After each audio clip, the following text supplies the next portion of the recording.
Me pregunto qué se podría hacer con la nueva Insta360 X3.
Antes de la existencia de este tipo de cámaras, hacer un plano como esto que habéis visto habría sido algo extremadamente complicado.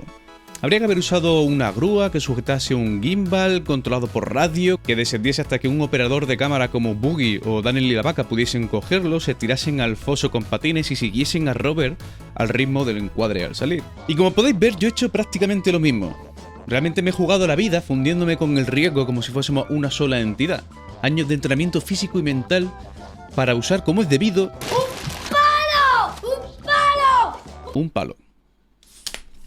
Evidentemente estas cámaras para mí han sido un antes y un después. De hecho en el canal os he enseñado ya un par de modelos de Insta360 y supongo que la primera pregunta que os viene a la cabeza es ¿qué tiene esta de distinto? Bueno, pues voy a ir contando cositas y al mismo tiempo enseñando ejemplos de cómo podéis sacarle partido a esta cámara. Y en el primer cambio salto a la vista y es la pantalla táctil que tiene en la parte frontal. Hostia, está guapo, ¿eh?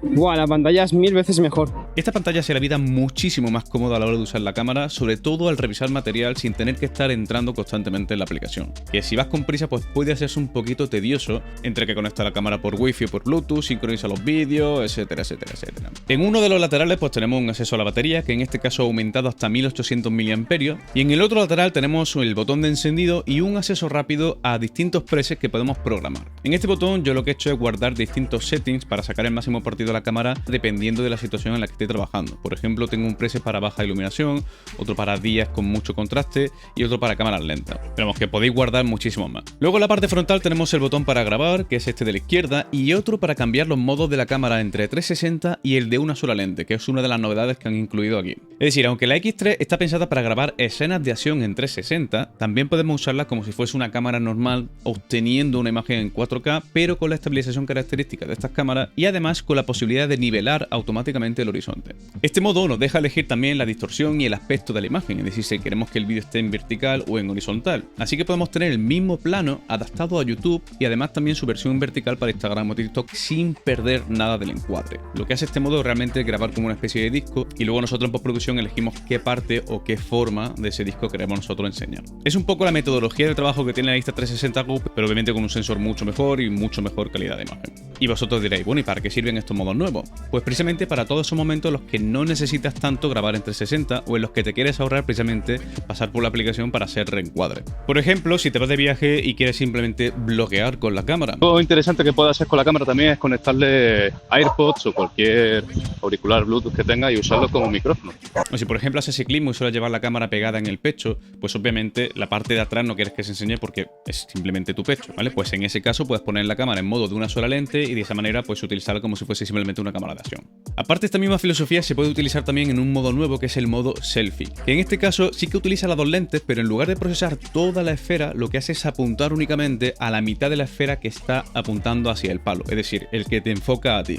Entonces, de esta manera obtenemos siempre un plano que se centra en la persona que está llevando esa cámara. Este modo está realmente pensado para escenas en las que sabes que no vas a cambiar el encuadre y que quieres salir tú todo el rato. Te va a dar el aspecto que suele dar una Insta360, pero vas a ahorrarte todo el proceso de pasar por la aplicación, reencuadrar constantemente el plano simplemente en ti, etcétera, etcétera, etcétera. Con este modo, eso lo obtienen ya de forma automática. Otra de las novedades la tenemos en el aspecto fotográfico, donde damos un salto enorme, porque en este caso podemos hacer fotografía hasta 72 megapíxeles. Así que los que os gusta hacer fotografías de paisaje con este tipo de cámara vais a flipar con el detalle. A mí desde luego me va a servir como excusa para retomar los fotomontajes 360. Y obviamente esta mejora en el aspecto fotográfico se traslada también al modo timelapse, porque en este modo la cámara realmente está haciendo fotografía, no está grabando vídeo continuamente. Esta mejora nos permite en el modo timelapse llegar a exportar vídeos en 8K. O sea, imaginar los reencuadres que podría hacer, por ejemplo, con un timelapse en 360 con esa resolución. Y el bullet time ha mejorado también, dándonos un vídeo de 4K a 120 fotogramas por segundo o a 3K a 180 fotogramas por segundo. Esto obviamente es algo que nos viene genial para hacer súper ralentizaciones extremas, centrándonos siempre en el sujeto. Este modo permite hacer un montón de trucos súper interesantes. Este modo está pensado para usarlo con accesorios, por ejemplo, como este. Esto es básicamente una especie de cuerdecita donde aquí enganchas la cámara, ¿vale? La lanza, empieza a darle vueltas, le pega a tu amigo en la cabeza, te carga una paloma y todo eso luego pues queda grabado en cámara lenta y queda súper guay en redes sociales. El otro modo, el de grabación en loop, lo que hace es algo parecido a lo que tiene el Nvidia Shadowplay, que seguramente los que juguéis a videojuegos pues os suena un poco cómo funciona la grabación de pantalla en este tipo de cosas.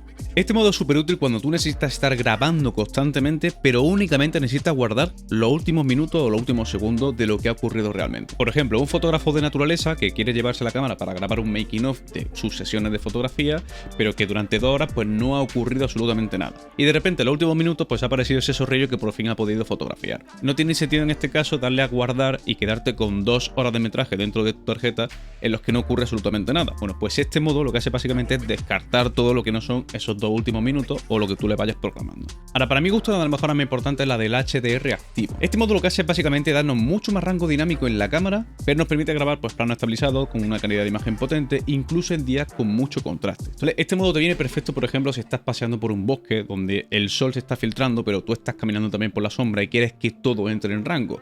O por ejemplo en el típico día de playa en el que estás surfeando o estás saltando en acantilado. Que por cierto en este caso no hace falta que te preocupes porque la cámara es resistente al agua hasta 10 metros de profundidad, así tal cual. Bueno, estas son algunas de las novedades técnicas y de software que tiene la cámara. Aunque a mí personalmente no es lo que más me entusiasma, sino la cantidad de posibilidades que me brinda como creador de contenido. Es decir, al ser una cámara 360 permite hacer cosas que son imposibles con otro tipo de cámara. Por ejemplo, puede distorsionar tanto la imagen que hace que un ojo de pez parezca un objetivo de juguete. Eso sí, que pueda distorsionar la imagen no quiere decir que tengas que hacerlo siempre. De hecho, hay mucha gente que suele marearse un poco cuando te pasa más de la cuenta.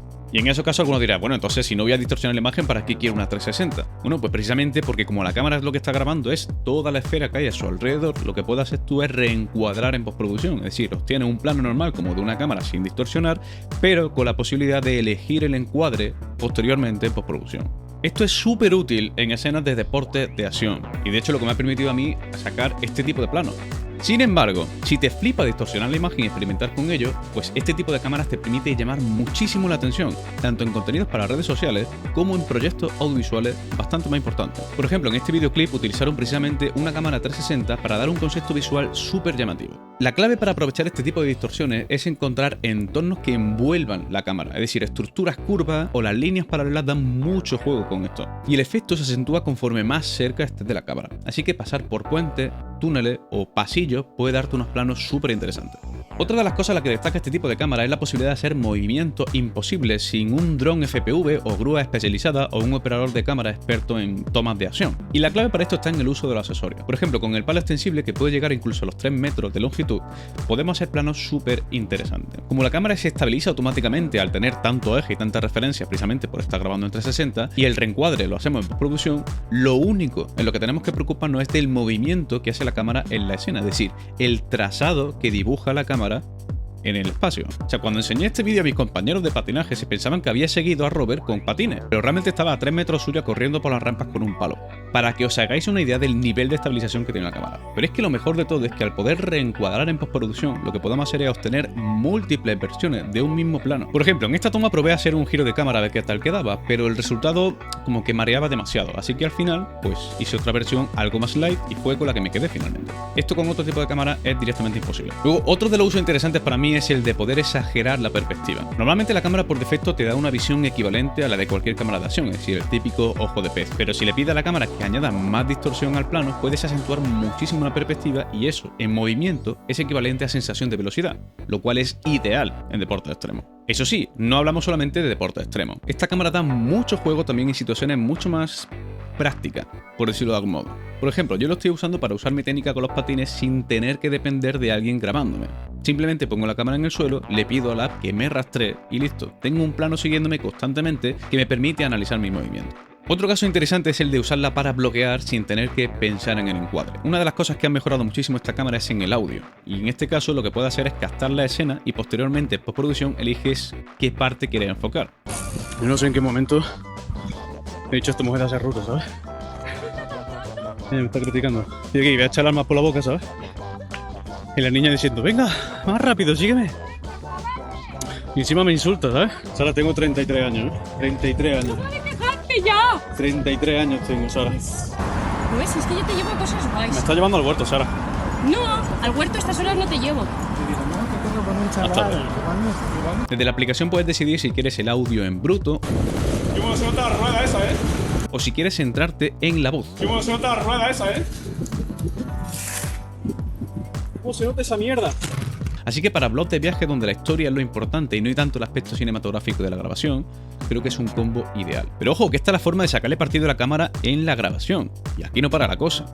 La cosa sigue después cuando estamos editando el vídeo. En un futuro enseñaré en condiciones cómo sacar partido 360 desde el punto de vista de la edición.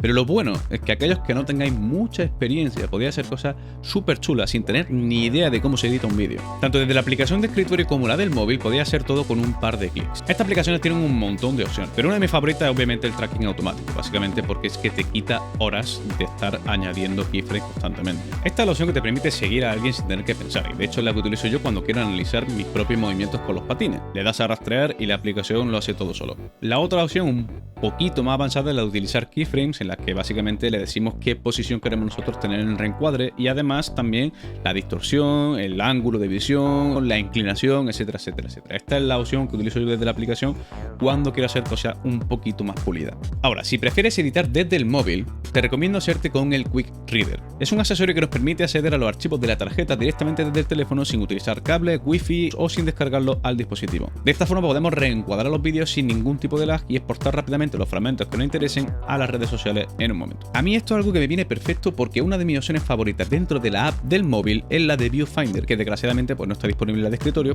porque básicamente este modo de control lo que hace es utilizar el giroscopio del móvil para dejarte operar, entre comillas, la cámara dentro de la esfera. Si no tienes experiencia como cámara, la verdad es que no te lo recomiendo mucho utilizarla porque literalmente se trata de operar la cámara dentro de la esfera. Es decir, tienes que tener experiencia pues manejándote con cámaras reales para poder adelantarte al movimiento y encuadrarlo en condiciones. Así que si eres muy novato, pues seguramente te cueste obtener planos decentes. Eso sí, si controlas este modo, es el que permite hacer los reencuadres con los movimientos más fluidos y las transiciones más suaves. Además, desde la app tenemos acceso a varios filtros y ajustes bastante interesantes que no vienen en la de escritorio. Aunque personalmente el tema de color creo que lo mejor es editar los vídeos manualmente con DaVinci. Pero eso es algo que veremos en un próximo vídeo. En la descripción te dejo el enlace en la web por si quieres comprar la cámara o alguno de sus accesorios. ¡Chao!